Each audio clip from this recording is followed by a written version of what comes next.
Good evening, everyone.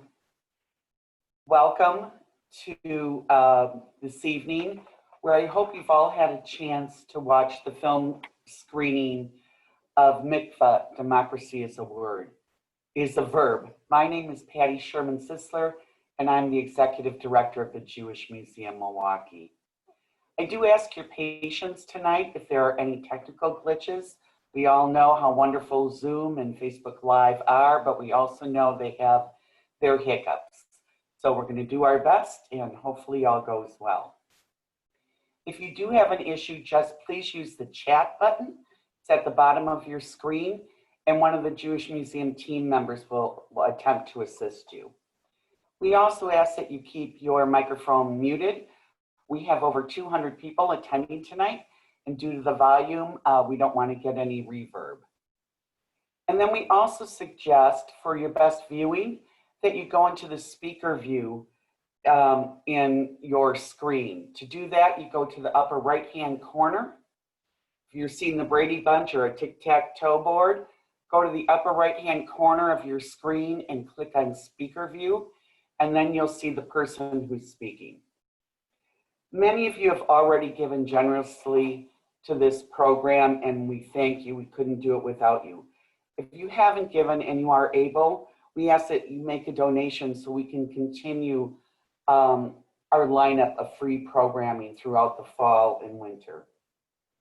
I am so proud to introduce the program tonight and thank Beverly Solacek and Sylvia Walters for their generosity in creating the Steve Solacek Memorial Lecture Fund.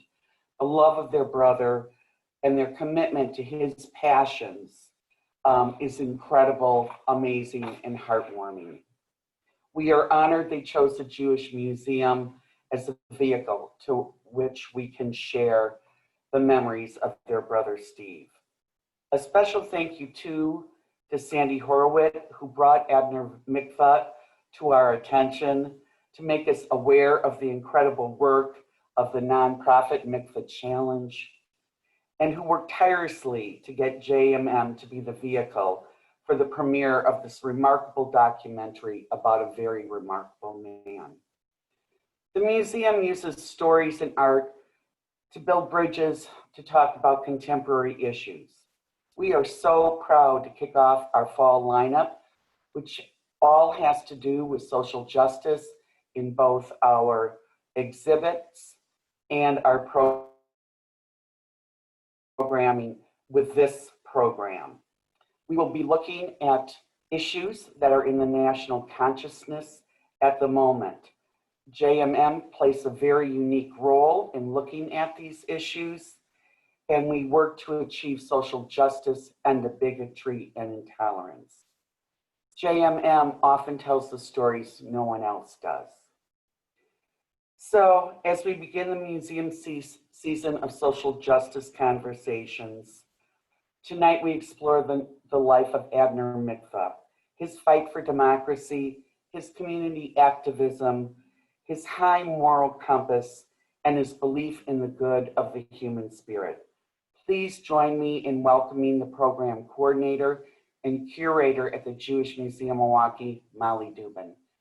Thank you for joining us. Hello, everyone. It is wonderful to be here with you this evening. And just to echo some of the things that Patty just said, we are just honored to be sharing this incredible documentary with you this evening, Mikvah Mikvah, Democracy is a Verb, which is a film by Bob Hercules. And the film was actually informed by a book that was written by Sandy Horwitt. It's gonna be backwards here, but I'm just gonna hold it up because something you may all wanna pick up. It's called Conversations with Abner Mikva, Final Reflections on Chicago Politics, Democracy, Future, and a Life of Public Service. I also just wanna thank, again, the Solacek family. This program is in honor of Steve tonight. Sandy, who was a former speechwriter and dear friend of Abner Mikva, was also a best friend of Steve Solacek. And they all, while not in the same generation and time, went to Washington High School together. So a really nice connection there. So I want to start out by introducing our panelists who are going to talk about this incredible documentary and the incredible life of Abner Mikva. And just to give you a little, look into what we're going to be talking about, Mikva had an incredibly storied political career, which if you haven't had an opportunity to see the documentary, you will know. It took him from the Illinois State House to the US House of Representatives to the DC Circuit Court of Appeals and the Clinton White House, and it culminated in a Presidential Medal of Freedom awarded by a young politician he had mentored, Barack Obama. And Abner received that award in 2014. So lots to tackle. So let's get this kicked off. And I am honored to introduce our panel. We have with us this evening, Sandy Horwitt. Sandy is a Milwaukee native. There's his handsome mug. He graduated from Washington High School and was awarded a baseball scholarship at Northwestern University, where he earned a BS and PhD degrees. After teaching at the University of Illinois in Chicago, he was a legislative aide and a press secretary for Congressman Abner Mikva in Washington. An author, Sandy wrote the definitive biography of the father of community organizing, Saul Alinsky, Let Them Call Me Rebel, which was a New York Times notable book. He also wrote a biography of former Wisconsin Senator Russ Feingold. And most recently, the book I just mentioned, Conversations with Abner Mikva, a memoir of his old boss and friend based on 3 years of monthly end-of-life conversations with Mikva. Sandy is the founding president of the Mikva Challenge, which was mentioned earlier and which we'll talk more about, and which is one of the country's leading youth civic education organizations. Also with us is Sheryll Cashin. Sheryll is the Carmack Waterhouse Professor of Law. There's Sheryll, hello. The Carmack Waterhouse Professor of Law, Civil Rights and Social Justice at the Georgetown University Law Center. She is working on a new book about the role of residential segregation in producing racial inequality. Her book, Loving Interracial Intimacy in America and the Threat to White Supremacy, explores the history and future of interracial intimacy, how white supremacy was constructed, and how culturally dexterous allies undermined it. Cashin worked as a law clerk for Abner Mikva at the US Court of Appeals in the DC Circuit Court and for Judge Thurgood Marshall. She has published widely in academic journals and written commentaries for the New York Times, Politico, Los Angeles Times, Washington Post, Salon, The Root, and other media. Our third panelist this evening, Craig Gilbert, hi Craig, thanks for being with us, is the Milwaukee Journal Sentinel's Washington bureau chief and chief political writer. Gilbert has covered every presidential campaign since 1988 and has written extensively about the electoral battle for the swing states of the industrial Midwest, including Wisconsin.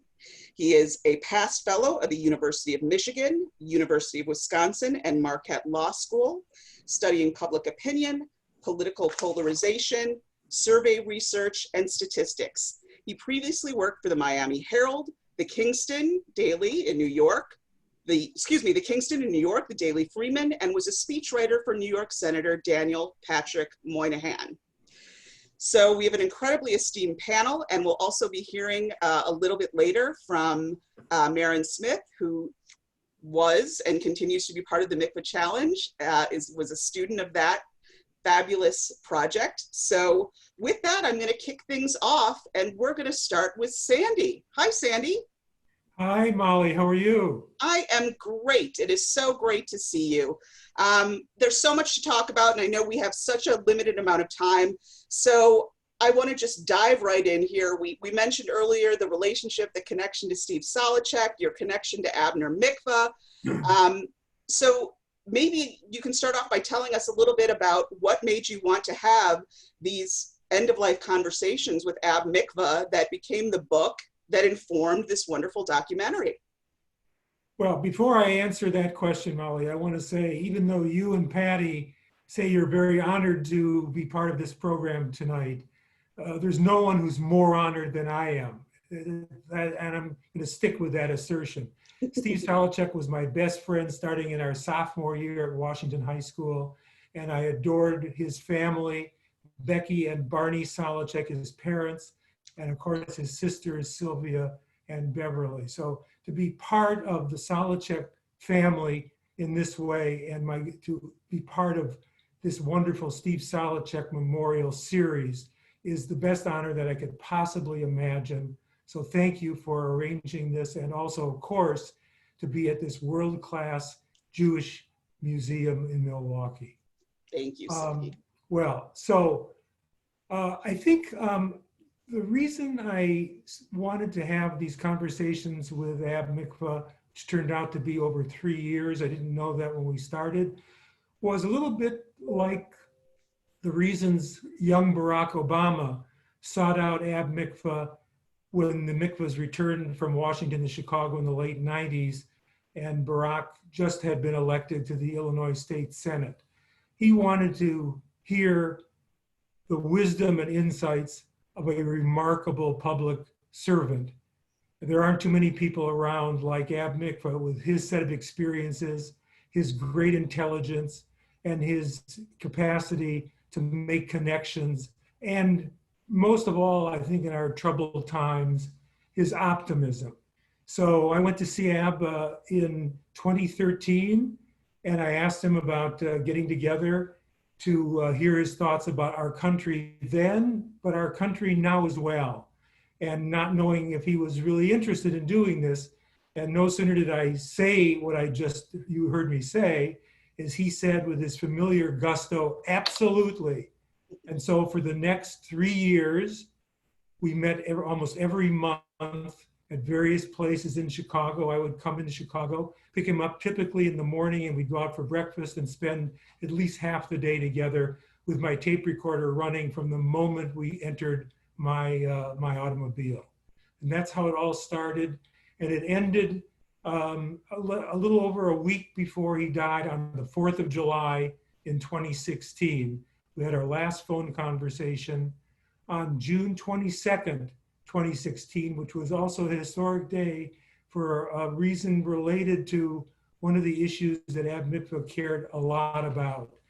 We were on the phone. I had plans to come into Chicago the following week, and he said that would be great. I think I'm feeling a little bit better. He had just gotten out of the hospital and was at home. And then I said to him, do you know, Ab, that today there's a historic event happening in the House of Representatives in Washington? The civil rights icon, Congressman John Lewis, was leading a sit-in in the well of the House, demanding a vote to end gun violence. There had just been another mass shooting in the United States. And I said, and Ab knew about it. And I said, if you were still in the House of Representatives as a member, would you be part of John Lewis's sit-in? And Ab said, absolutely. And then he added, and I think I still know all the words to "We Shall Overcome."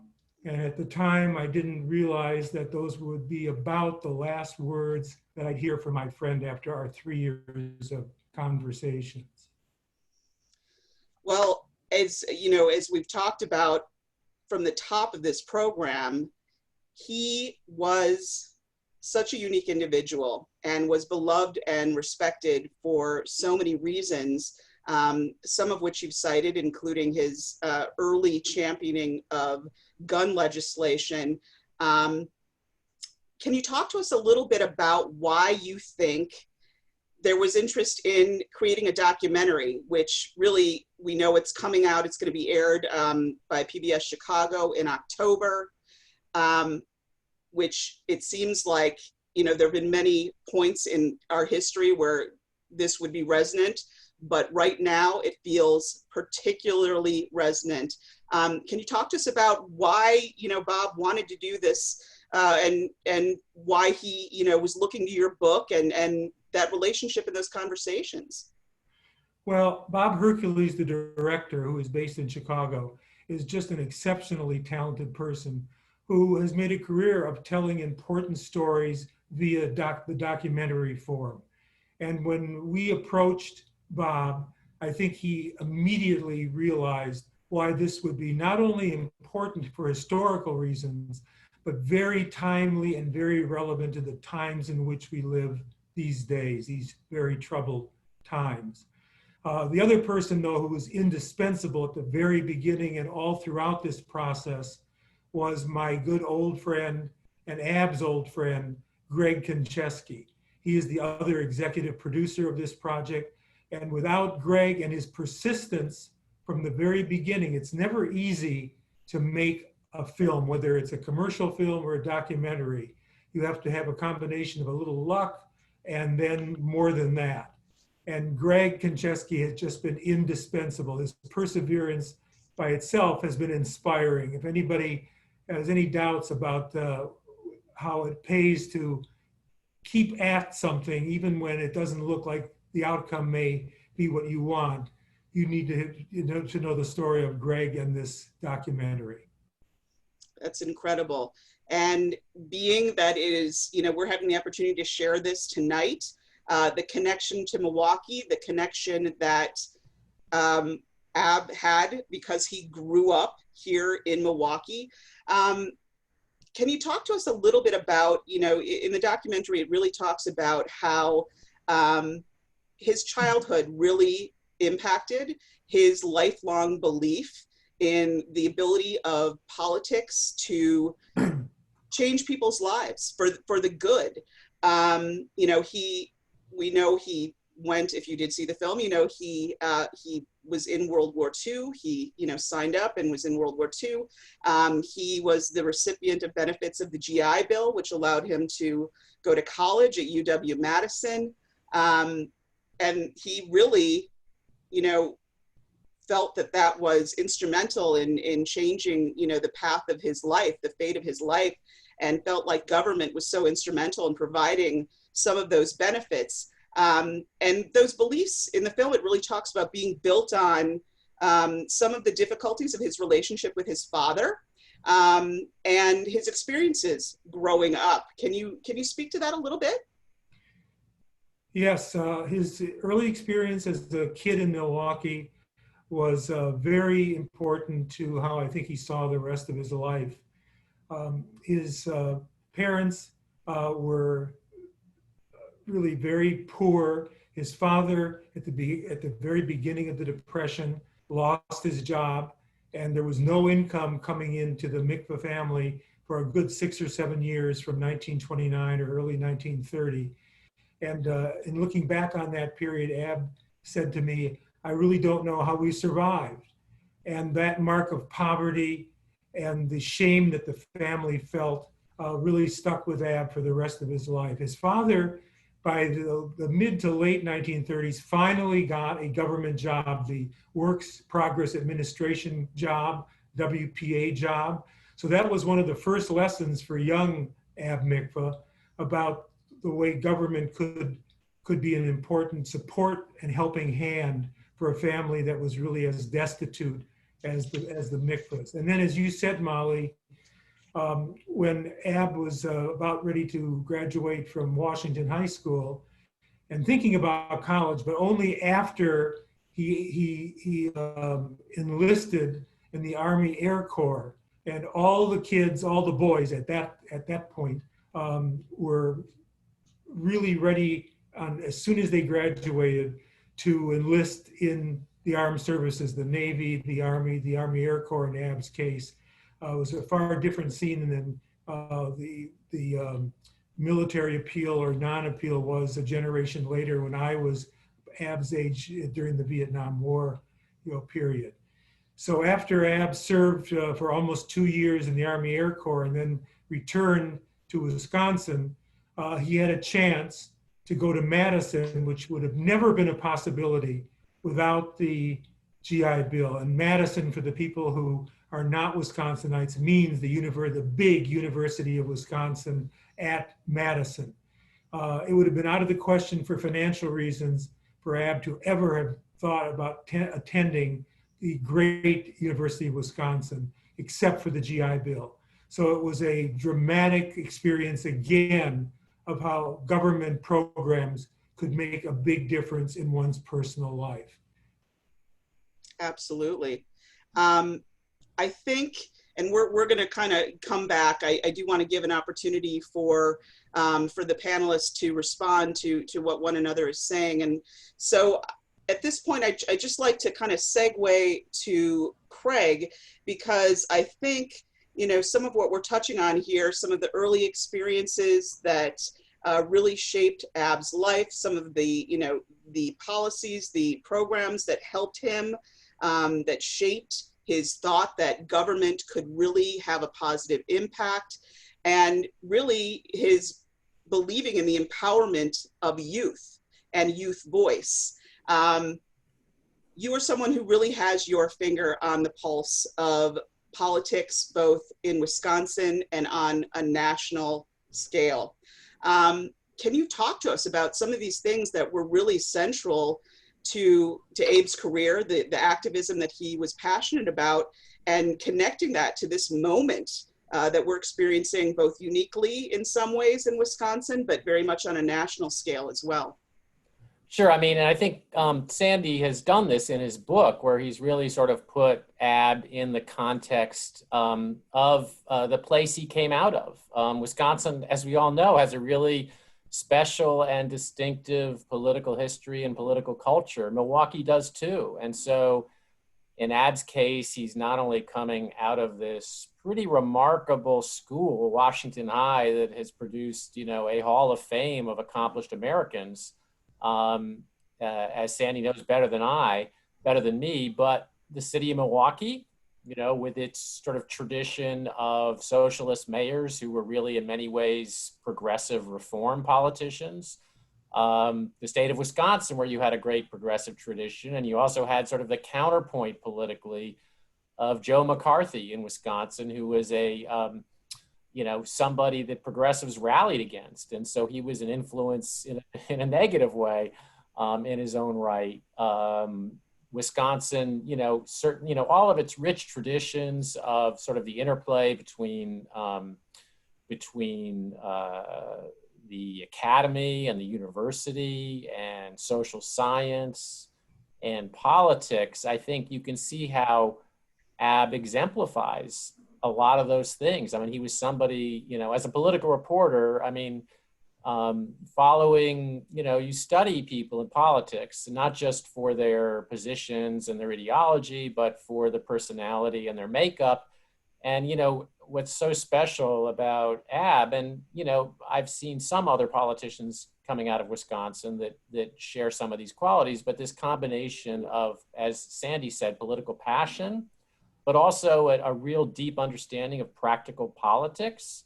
And then you combine that with someone, as Sandy said, who can get along with people he disagrees with, a sense of humor, that kind of a visionary quality, and sort of also a kind of a happy warrior quality.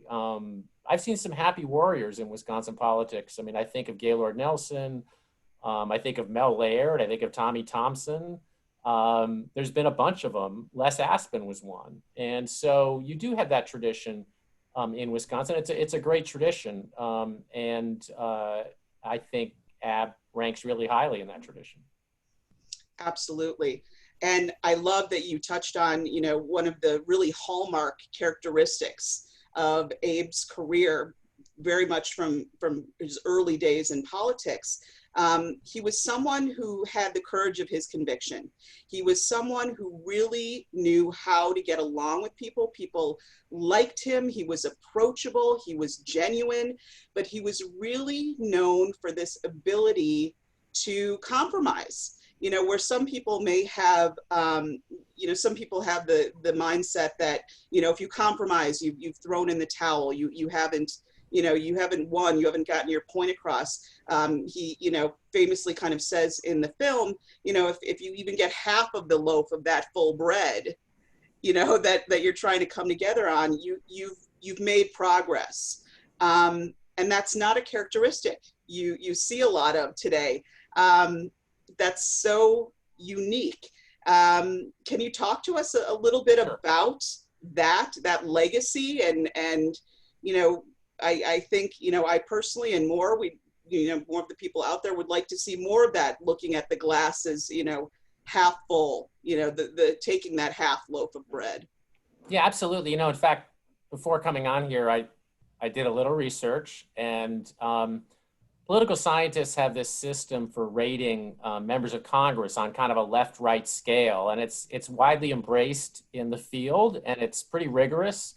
And you can actually go back and look up basically anybody who served in Congress over a very long period of time and see kind of where they fit in among their peers. And I went back and looked at former Congressman Mikvah's first term in the U.S. House, when Adam Clayton Powell, you may remember him, was the most liberal member of the House of Representatives, and Ab Mikvah ranked 58th from the most liberal. He was a little more liberal than Tip O'Neill and a little less liberal than Dave Obey.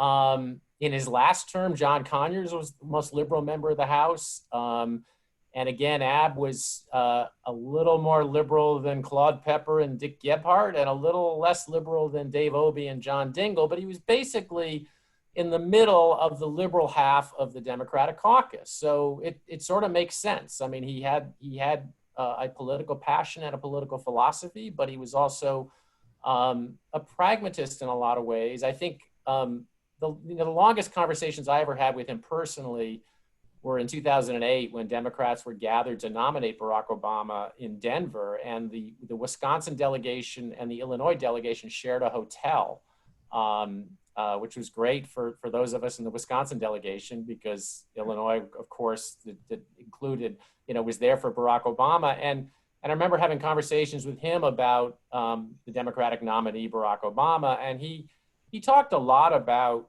discipline, about how disciplined the Obama campaign was, and how he thought that was a wonderful advertisement for his future presidency. He compared it to the utter lack of discipline in the Clinton campaign, which he thought was not a very good advertisement for the Clinton presidency.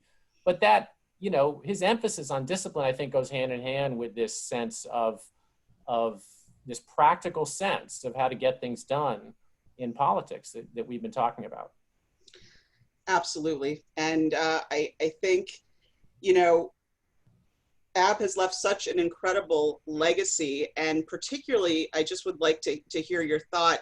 I can't help but think that in this moment, and in some of the unique things that we are experiencing here in Wisconsin, that, the philosophies and passions of Abner Mikva, excuse me, aren't on the minds of people, of people in politics, of the leaders of this country. So what do you think about that? Do you think that, that's something that we should be looking to, that some of our politicians should be looking to, in terms of his feeling about compromise, and particularly in terms of Wisconsin right now? Yeah, well, I think we've really lost the art of being able to put ourselves in someone else's shoes, and we so demonize the other side, and we so assume the worst motives, and obviously the political culture has changed so much. When I was working on some stories about gun control after the Newtown shootings about 7 or 8 years ago, and I reached out to Ab and to talk to him, and I ran across this really fascinating resource on the internet, which was a transcript of Bill Buckley's show, The Firing Line, in the 1970s, when he hosted a debate on gun control between Ab and someone from the NRA. You can find this transcript online, and it's remarkable to read, partly because it's something that we don't see today, which is this sort of extended intellectual, sparring between people who aren't hating on each other.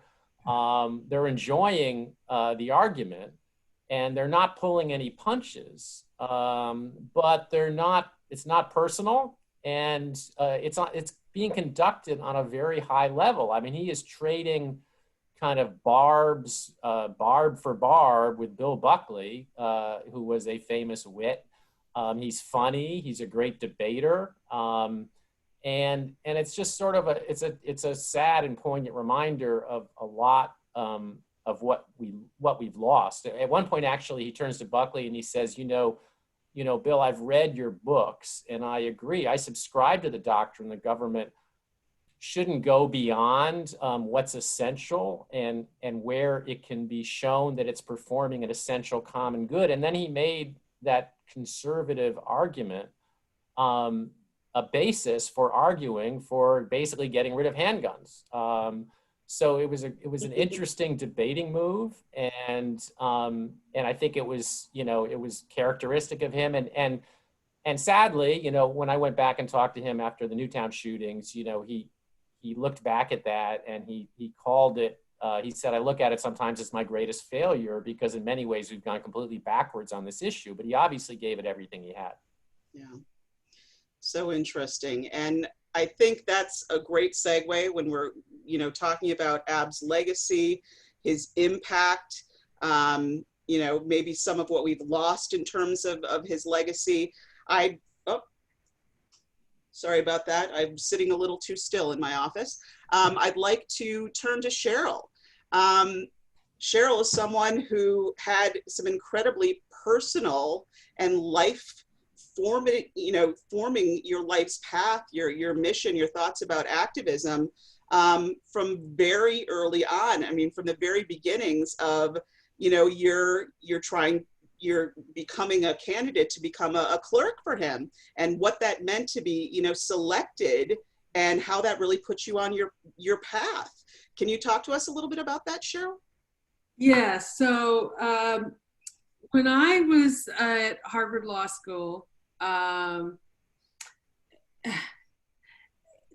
I had the great privilege to serve on the Harvard Law Review, which Barack Obama was president of. That happened after I left the law school. But I was surrounded by, some of the most talented law students in the country. And it was common wisdom, particularly among liberal-leaning or democratic-leaning law students, that the best clerkship in the country was a clerkship with Ab Mikva. I was an outsider I came from a civil rights family that didn't have much money in Alabama. I was, a financial aid kid at Harvard Law School. I had excellent grades and credentials, but I was not at the top of my class at Harvard Law. And what I didn't know, and the Jewish Museum will appreciate this, was that, a friend of mine who was Jewish was very good friends with a current clerk who was Jewish at, who was clerking for Ab. So the Jewish mafia was working for me, and I didn't even know it. But he had talked to Ab about me, and I got an interview with him. And from the very first sentence in the interview, Ab Mikva said to me, Cashin, there was a Cashin who was part of a credentials fight at the '68 convention.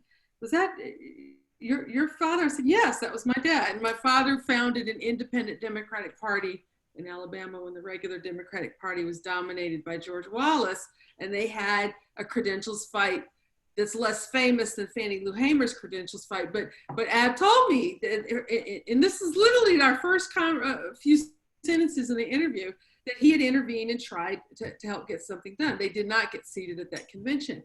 And then he proceeded to cite Langston Hughes, and I'm thinking, oh my God, who is this man? But I instantly fell in love with this man, and he hired me. And I think a lot of my colleagues on the law review were stunned that I got this #1 clerkship. But it spoke volumes about Ab. Ab wanted to diversify the pipeline. I'm pretty certain I was his first African-American clerk. But I was not his last. He had several after that.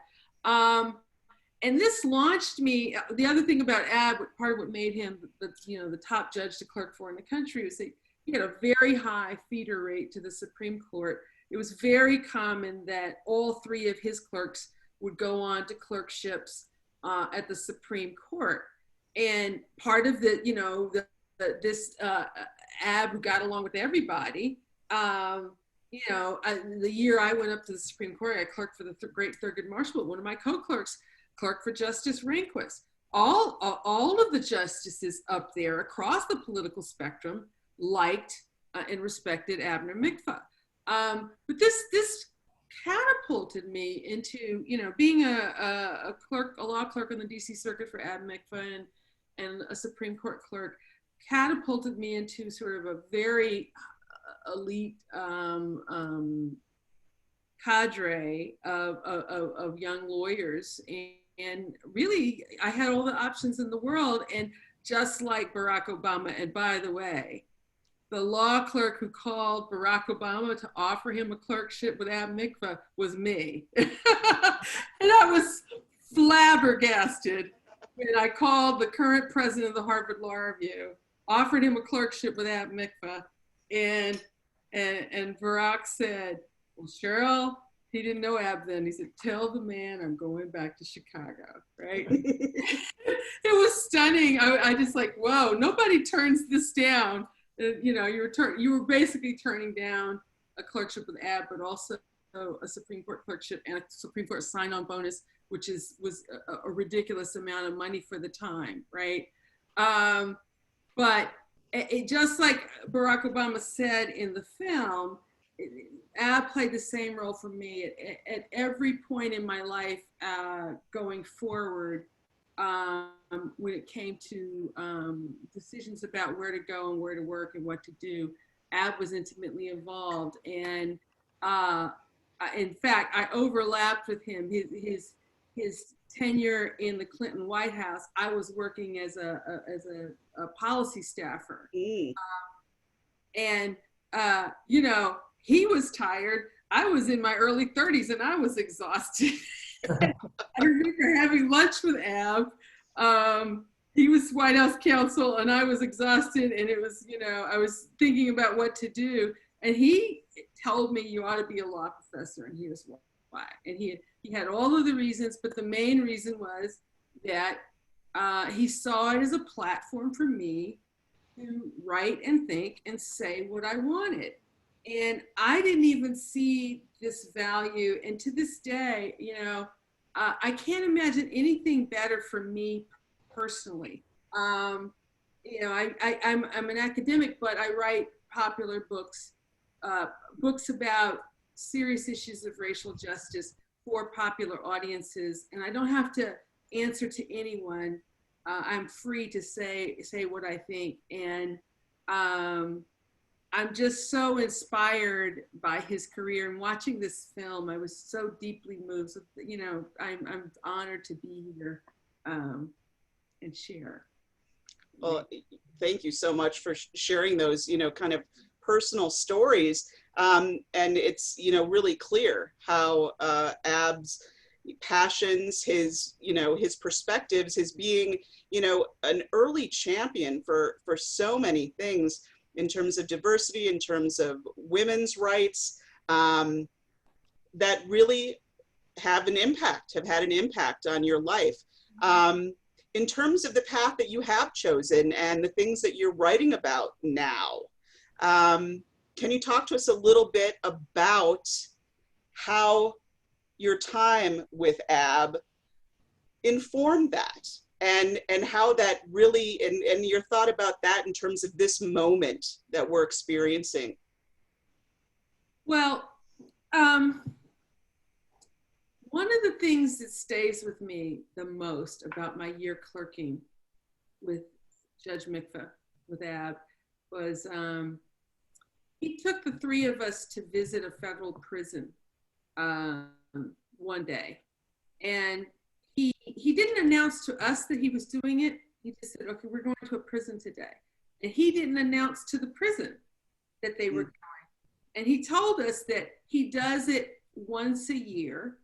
He just shows up unannounced at a federal prison. I think we went to Lorton. It was within driving distance.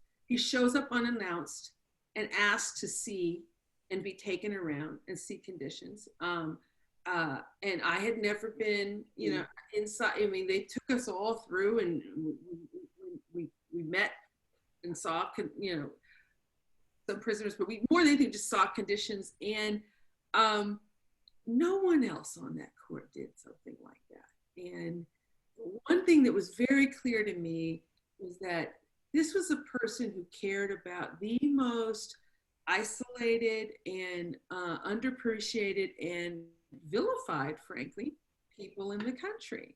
And I'm writing a book today about the Black people. I call them the descendants, the true descendants of slavery in this country, I argue, are the poor Black people who are trapped in high poverty Black neighborhoods, concentrated poverty Black neighborhoods. And I'm making an argument that we need to change the lens through which we see descendants, from presumed thug to presumed citizen. And so, you know, the other thing I got from clerking for AB is you have to work really, really hard. You have to bring the most deep research and writing and be right. He didn't like footnotes. He had a rule against footnotes, which it's law clerk, law nerd stuff. But you had to be right. But if you were right, he didn't care about whether he would be overruled or what. He was very committed to justice and being right, and particularly advocating for people who didn't have voice. So that stays with me. And, you know, the older I get, the more emboldened I get. Now you had, I've forgotten the tail end of it. You really wanted me to relate it back to. Well, I think you've actually done that already in talking about, you know, that early experience in going to a prison. When you know, look at, you know, the issues of mass incarceration today. We talked earlier about, you know, his really from the, you know, 1950s, well in advance of, you know, the big push for civil rights. He was an early champion for so many of the things that we are still very much grappling with today. And of course, you know, gun violence, a huge part of that, and the populations that it most greatly impacts. So I think you've done that very nicely, connected that. I want to give Sandy an opportunity. I want to come back to Sandy. You've heard some great commentary and things about experiences and influence of Ab's career. I just want to give you a little bit of an opportunity to respond to some of the things that Craig and Sheryll have said. Well, they really covered a lot of important ground. I'd like to add one thing that is in the documentary briefly, but I think it's really important and gets at one of the reasons that so many of us who had the great luck and privilege of spending a lot of time with Ab, like Sheryll in particular, really came to admire him so much and were inspired by him. And so the little story is when Ab was first elected to the Illinois state legislature in 1956. He's 30 years old, and this is his first elected office. And he's on a train going from Chicago to Springfield for the first session. And there are about a half a dozen legislators, one rookie like Ab Mikva, the rest seasoned veterans, including 2 Republicans and I think 3 Democrats. And Ab's friend, Tony Scariano, the other rookie, said to the rest of the group, well, guys, tell us what it takes to be a really good legislator. And Ab's story to me was, in unison, they said, guts. And when Ab told me the story, it surprised me. I didn't know how the story was going to end. And so I asked him to explain a little bit more. And he said that that's what he discovered over the years, that when tough decisions were in front of him, if he remembered what the really right thing to do was, in spite of possible negative consequences as far as his political future was concerned, or whatever the other consequence might be, it was important to really, as he said, look in the mirror and really do what you think is the right thing. And in all the years that I was around him, with very, very few exceptions, he really was a man of principle who stood up for what he really thought was the right thing. And that really does take guts. Absolutely. And I might add to, probably doesn't need to be said explicitly, but we're living in a time now when we sorely need more courage from our public officials at all levels, and maybe particularly in Ab's old favorite place, the United States Congress. Absolutely. And I would add to that the courage of the public, and in particularly the courage of the youth voice that we are seeing more and more of. And that really speaks directly to probably what Ab and Zoe would have said is their greatest legacy, which is the Mikvah Challenge. So the Mikvah Challenge is something that really grew out of in the late 1990s, when Ab and his wife Zoe were coming back to Chicago from Washington. Some of the colleagues there, the politicians, the community really wanted to establish some type of program, something that would be a legacy and honor to Ab and Zoe's public life. They suggested, lecture series, suggested other things, and really, Zoe, I think, was the one that said, no, what we really want is to connect with youth. We want to engage youth the way that we were engaged with politics. They talked about the fact that the youth are citizens. Let them act now. So I think this is a great point to let me introduce Marin Smith, who was impacted by Abner Mikva through the Mikvah Challenge, a program that develops youth to be empowered, informed, and active citizens who will promote a just and equitable society. Marin Smith is a 9th grade student at Ronald Reagan 1B High School and a former Project Soapbox national finalist. She has lived in Milwaukee for 3 years and plans to become a civil rights attorney in the future. An incredibly powerful voice. Her soapbox presentation talked about gun violence, the need for gun legislation. Couldn't be more timely. Also, I just want to add, if you of course watch the documentary, one of the other things that Ab was hugely instrumental in was, during the Vietnam War, when Ted Kennedy kind of spearheaded this movement to drop the voting age to 18, with the thought that if you can fight a war, you should be able to vote. And that's also a central part of the Mikvah Challenge, is getting out, getting the students to go door to door, understand that they have a voice, they're empowered, and they need to be out there voting and encouraging others to vote. So with that, I'd like to welcome Marin. Hi. How are you doing? I'm doing good. How are you? I'm terrific. Thank you. We are so thrilled to have you here with us. Can you talk to us a little bit about how you got involved with the Mikvah Challenge and your topic of gun violence and the need for gun legislation, and where that stemmed from? Yeah, okay. So I got involved in the Mikvah Challenge when I was in school, middle school. So I was in 8th grade when I wrote my gun violence speech, and it kind of came out of a place of growing up in a country where, I was a kid and I was seeing kids get shot on the news. So in 2012, when Sandy Hook happened, I was only 6 and I barely registered it.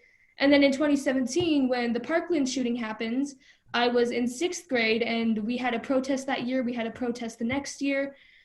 And so my speech really kind of came out of a place of growing up and seeing people who are my age getting shot in a place that's supposed to be our safe space.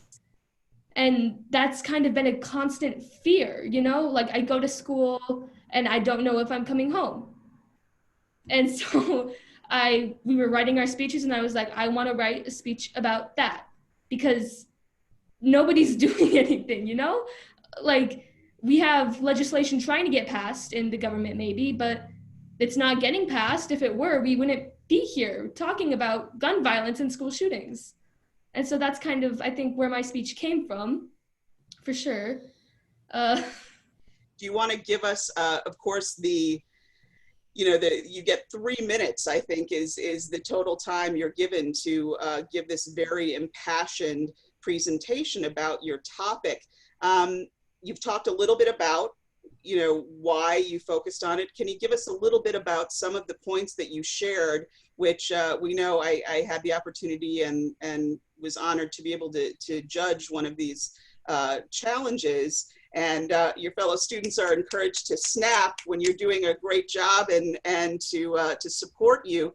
Can you share a few of the high points or the highlights of that presentation? Yeah, for sure. So one of the parts that I really wanted to focus on when we were talking about writing our speeches was repetition. So there are parts of my speech where I say, this is not enough, this is not enough, this is not enough. If I'm remembering that correctly, it was like 6 months ago. And so I kind of wanted to drive home a point, like, we're not doing anything about this. Kids are getting killed and we're not doing anything to protect them. Because, we have the NRA, we have the politicians, and they're supposed to protect us, not the NRA, but the government. They're supposed to protect us, and they weren't doing that. So part of what I really wanted to do with my speech was to make a point of saying, we're your citizens to help us out. Sorry, I'm gonna pull my speech up real quick. Again, this was so long ago.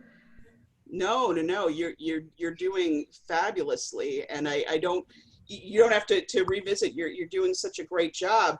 And I just want to say that in watching your presentation, the video that I got to see, you can see the impact that this program had on you. The passion is just palpable. And we've learned now that you want to become a civil rights attorney. Can you talk to us a little bit about how this really shaped your thought and where you want to go, and what your thoughts are about this moment of where we are, and particularly being a youth here in Milwaukee? Yeah. Okay. So like, what shaped? The fact that you really want to become a civil rights attorney, and you've become, so passionate about the issues that you've talked about, many of which were connected to Ab's passions as well. Did this really help to solidify or even to put you on that path? Oh my gosh, yes. I've been interested in politics and activism since I was really young, but it wasn't until my teacher was like, hey, there's this thing called the Mikvah Challenge. We're going to do it in school this year. I think you'll be really good at it. That I really had an opportunity and a chance to get up and talk about things that I care about and things that I'm passionate about. Because we don't really give youth a speaking platform very much in this country right now. And I think it's important that we do, because we have a lot to say. But being able to get up and talk about things that I care about definitely shaped what I want to do in the future. So, and you can definitely tell that it gave you some confidence to talk about the things that you're passionate about, the issues that you feel passionate about. Do you feel like that's something that your fellow students really took away from their experience with the Mikvah Challenge, and that beyond you, many of your fellow students are now committed or excited about getting into sharing your voice, to seeing what you can do to enact change? Oh yeah, for sure. There were, like, everybody in my class wrote a speech, and we all got really passionate about everything we were talking about. And I think that that's definitely carried over into this moment. I have a friend who wrote a speech about police brutality, and she's been really helping trying to raise awareness and protest and fight against everything we have going on in this country right now. And I think that maybe her speech kind of helped with that.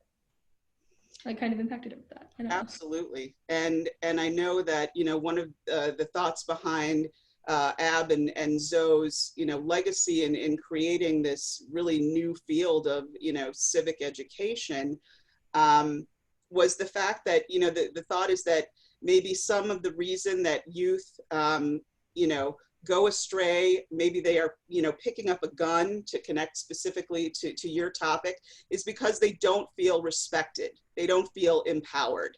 And that if through something like the Mikvah Challenge, we can give youth a voice, we can empower them, that will help to maybe change the thought about how change can be affected and brought about. Do you feel like that's the case? Oh, definitely. I think that for so many young people, having a chance to talk about the things that we care about is really a major impact on our lives and where we go with them. Because I think if, you know, people are listening to you talk, then you're going to want to talk more, I guess, if that makes any sense. And I think too that, you know, youth seeing themselves in people like you, that hopefully that will inspire the thought that, yes, I have a voice, I can use it, I can affect change. And of course, right now we're talking about getting the vote out. That's a huge piece of what's going on right now. And I have to think that, you know, that's something that you are feeling passionate about. Or is there anything that you're involved with right now as far as encouraging voting? Nothing at the moment, because I just started school and I have so much homework. That's true. That's true. But I definitely want to get more involved in trying to make sure that people know how to vote, know that they can vote, know how to register for vote, because I don't know if you've seen this, but like so many states are just cleaning out their lists without telling voters. Like they're removing a lot of voters, especially voters that are people of color, from the registration. And so I want to try to make sure that people know that this is happening so that they can check to make sure they're still registered, they can still vote, they can still make their voices heard.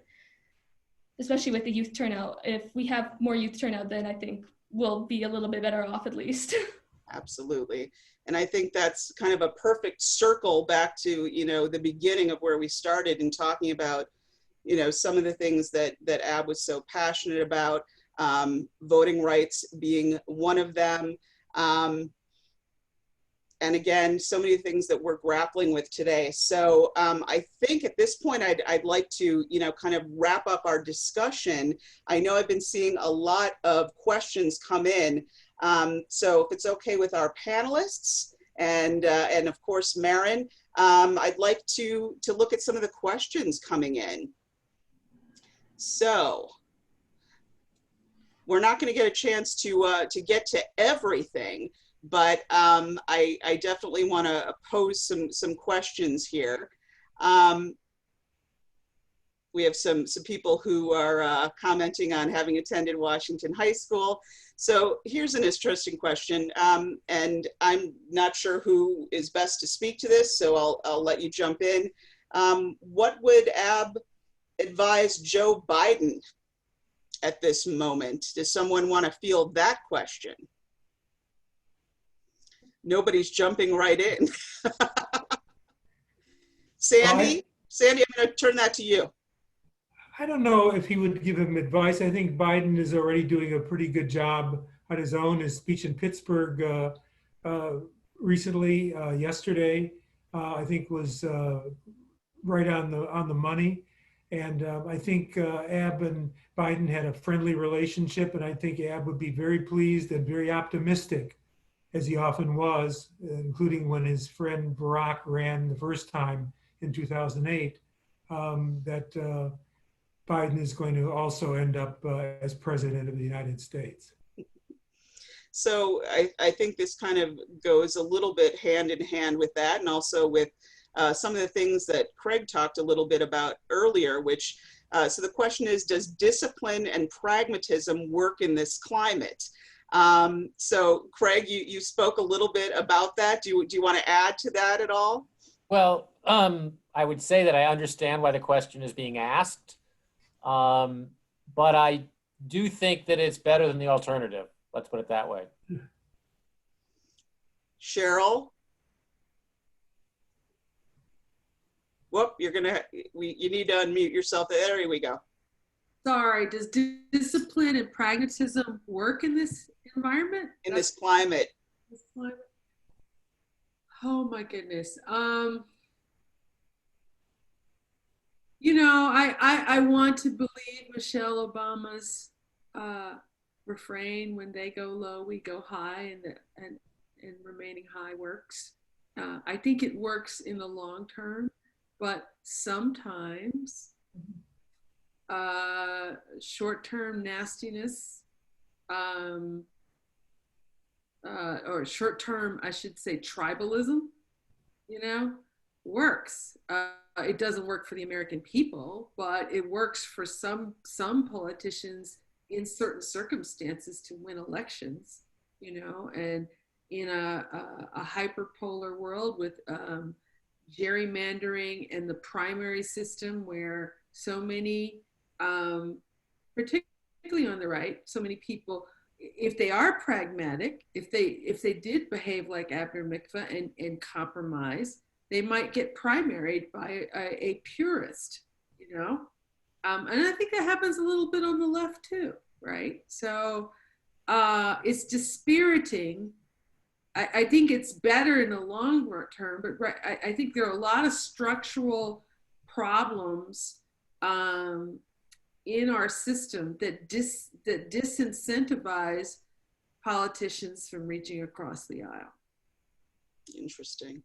Okay, and Marin, I don't want to put you on the spot here, but I'd love to hear your perspective as a younger individual. Something that we're all struggling with, we're all seeing, you know, on the political stage, is kind of this inability to compromise and you know, and to have civil discussions with people that don't necessarily have the same opinions that you do. From your experience, and I know that's one of the big pieces of the Mikvah Challenge, asking, you know, figuring out how to reach across the aisle, if you will, figuring out how to talk with people that may not have the same opinion that you do. Do you think that we can head in that direction a little bit more in terms of what you've experienced with the Mikvah Challenge? Yeah, I have so many thoughts about bipartisanship in American politics, but I really think it comes down to, if we're all arguing with each other, what are we getting done? Like, we're not accomplishing anything by constantly fighting each other, because we're just spending all of our time fighting. And some things we have to fight about, but if there are some things that we can go halvesies on, for lack of a better word, then we have to do that to do more other things. So I'm just curious, because as I said, I know that's one of the main pieces of the Mikvah Challenge. What are some of the activities or some of the things that you are taught about in terms of helping this process? One of the most important things we learned it when we were doing Project Soapbox, was you snap for other people even if you don't agree with them. Because, sorry, my thing's lagging. Because, you know, you gotta, where did my brain go on this? Okay, so basically the thought was, you gotta talk to other people, and if you're being too aggressive, then they will shut down. Like, we've seen this when we talk about politics. If you immediately attack everybody else, then they're not going to want to work with you. And part of doing the Mikvah Challenge was like talking to other people, like, what are your opinions on this? Here are my opinions. How can we work something out? And I think that's so important. And again, kind of going back to you know, Ab's thoughts about engaging the youth, and certainly in developing the Mikvah Challenge, the idea that, you know, if you can get to kids, if you can get to youth before college, you know, and really empower them, that maybe maybe that will enable change. And of course, that's what we're all hoping for. So I have another kind of it's a little bit of a question, but also a comment. This is for Sheryll, for Dr. Cashin. Thanks for sharing your experiences. I will be getting your books as I want, and I'd like to hear a little bit more about your insights on place and race. Oh, well, I'm not here to promote my books. No. The person could go to SherylCashin.com and see what. But again, very much, I would think too, very much resonant in terms of, you know, everything that we're experiencing in society. Yes, Sandy. Yeah, I will promote Sheryll's book, her most recent book, because it's so important. So anybody who wants to really get a good perspective, historical and contemporary, on race in this country, in the last chapter in particular, which is called The Future, you want to get Sheryll's most recent book called Loving. That's great. Thank you, Sandy. Thank So we have one more question here. Is the Mikvah Challenge being conducted in inner city schools in Milwaukee? Yeah, yes, the answer is that we are at the very beginning of implementing Mikvah Challenge in the Milwaukee area. The emphasis in any city is always on the public schools in low-income communities. That's our highest value. And we've been at this in Chicago for just over 20 years. We have a major undertaking in Washington, D.C. that's 5 years down the road. And the work in Milwaukee is at the beginning stages. The pandemic, of course, has interrupted things, but we're committed to doing much more in Milwaukee and Madison and other places in Wisconsin as well. And again, couldn't be more timely. So I think this is kind of a nice question to kind of be our final. How can we be like Ab and become optimistic again? Why don't we give everyone across the board a chance to respond to that? Sandy? Okay, well, Ab convinced me in one of our last conversations that his optimism was well-founded. And so I asked him, on a scale of 1 to 10, Ab, with 1 being the worst and 10 being the best, what do you think the current level of corruption, political corruption, is in this country? Now, this was a little bit before Donald Trump was elected president. So this was in early 2016. And Ab said about a 4, meaning not very good, if 1 was the worst and 10 was the best. But he was optimistic that we could make some major changes, particularly in dealing with the problem of money in politics, which he thought we now have a system that is tantamount to legalized bribery, where there's almost no bars to any amount of money, thanks in part to the Supreme Court decision, Citizens United, which Ab thought was an abomination. So when I said to him, how are we ever going to get to something like public financing of campaigns and get rid of so much of the big money influence, he said, I don't know the details. I don't know how it's going to happen. But when you look back in our country, we were able to overcome hurdles that were much, much higher. It took a while, but we overcame those hurdles. We just recently in this country celebrated the 100th anniversary of women's suffrage. That took about 75 years before the 19th Amendment was passed. The same with the Voting Rights Act of 1965, the Civil Rights Act of 1964. It took decades of work before that was passed, but we did pass it, and we have made progress.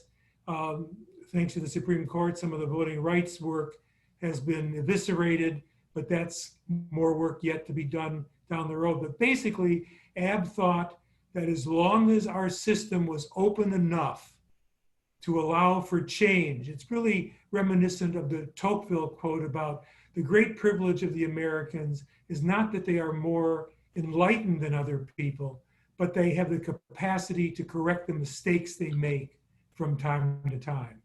And that's, I think, where the country is now and why this election in November is so important, that we really have a big reform agenda in front of us, quite obviously, I think, to most people. And I think Ab would be optimistic based on our history in this country. And it's reminiscent of also Martin Luther King's basic optimism about bending the arc of justice. So I think that's where AB would be today. That's great. So I'm gonna now put that question to Sheryll. Again, how can we be like Ab and become optimistic once again? Well, optimism is a choice. And I always say that the forces of darkness in this country want you to be depressed and stay in bed with your head under the covers and do nothing about the status quo, right?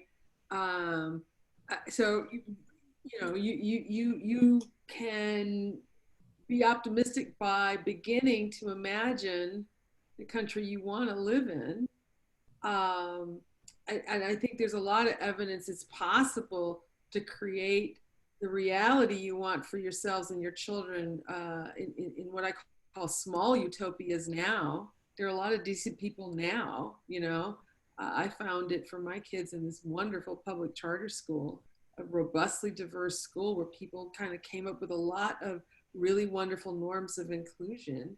But, you know, I also take optimism in thinking about the future. And California, which I write about in that last chapter of the book that Sandy held up, if you think about where California was 20 years ago, it's about where the country is now. It was utterly gridlocked. It was captured in part by a mean-spirited anti-immigrant politics. People forget that California was the author of 3 Strikes You're Out and the first state in the country to pass some really nasty anti-immigrant provisions. And now it's thought of as a liberal beacon, right? They got rid of supermajority requirements. They've returned districting to a citizens commission. They've retreated from 3 strikes and you're out.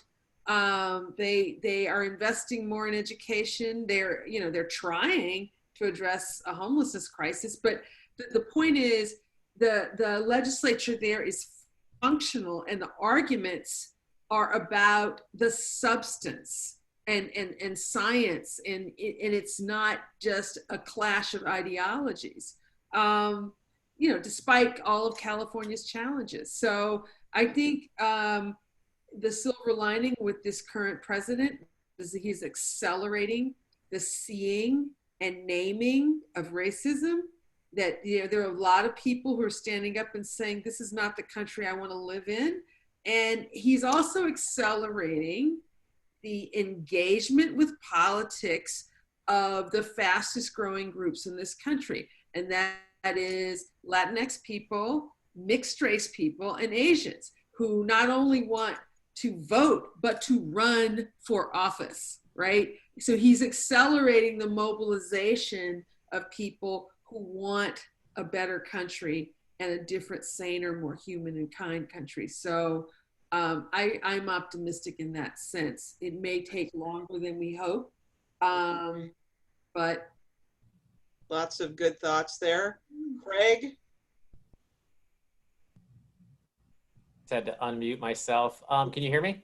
Yes. Yeah, so I think those are great comments. I do think it's really important to keep the present in perspective. And I do think, and I do agree that we do romanticize the past, and with obvious exceptions, but you don't have to think about it too hard to realize that there are a lot of things about our present culture, as disturbing as it can be, that represent progress. And it's important to keep that in mind, as Sandy said, all the things that we've overcome in our past, that we tend to, the things that we remember, but also the things that we forget. And so I think part of being optimistic is keeping the present in perspective. I think people have to have a healthy fear, but keeping the present in perspective. And I think, you have to be hopeful because you have to be hopeful. Great. And final word, final from Marin. I think, oh, sorry. No, go ahead. Okay. I think the biggest reason we have to be hopeful right now is because hope is pretty much the only thing we have. I mean, if we don't have hope, then what are we fighting for? What do we protest and vote and speak out for, right? If we don't have hope, then why are we striving for change? If we don't have hope, then why are we trying to make things better? I mean, if we don't have hope, then we really don't have anything. So it's important to keep hope alive in our hearts so we can defeat whatever's going on right now. That's amazing. And it's great to end with you because how can we be optimistic? We can look to our youth, so we can look to you. So with that, I'd like to thank all of our presenters, our audience for joining us, of course, the Solowcheck family for their support. This has been just such an engaging and edifying discussion. Thank you so much for joining us. I'd like to remind people, I know many of you have donated in support of this program. If you'd like to donate to enable Jewish Museum Milwaukee to continue to offer this type of programming, please do that via our link in the chat box. And lastly, I just want to plug a couple of upcoming programs. We have a virtual book club with author Libby Copeland, who has written a book, The Lost Family, How DNA Testing is Upending Who We Are. That's on Wednesday, September 9th at 6 p.m. Central Standard Time. And also our virtual opening for our new exhibit. We are about to open 2 new exhibits, the primary of which is Luba Lukova, Designing Justice, couldn't be more fitting. It is Wednesday, September 16th, 7 p.m. Central Standard Time. Virtual event, as I said, socially justice-inspired art and song. Local musician Little Rev will play a set of social justice themed songs, including Bob Dylan selections, which goes with our companion exhibit, Shakespeare in the Alley, a tribute to Bob Dylan. You'll be able to be inspired by a virtual talk with artist Luba Lukova, live from her New York studio, who's going to speak about her Designing Justice portfolio, which, fittingly enough, was the original portfolio of 12 images, was featured at Barack Obama's first inauguration. And we also are going to be having virtual tours, and we have a great opening kit that features some wine and social justice inspired merchandise, including some great note cards with Luba Lukova images, some sweet treats, so lots of things to partake in. So I hope you'll all join us for that opening, the virtual opening, that we'll see you back on the screen soon. Thank you again to our panelists, thank you to our audience, and we'll hope to see you on the screen or in person again soon. Have a great evening.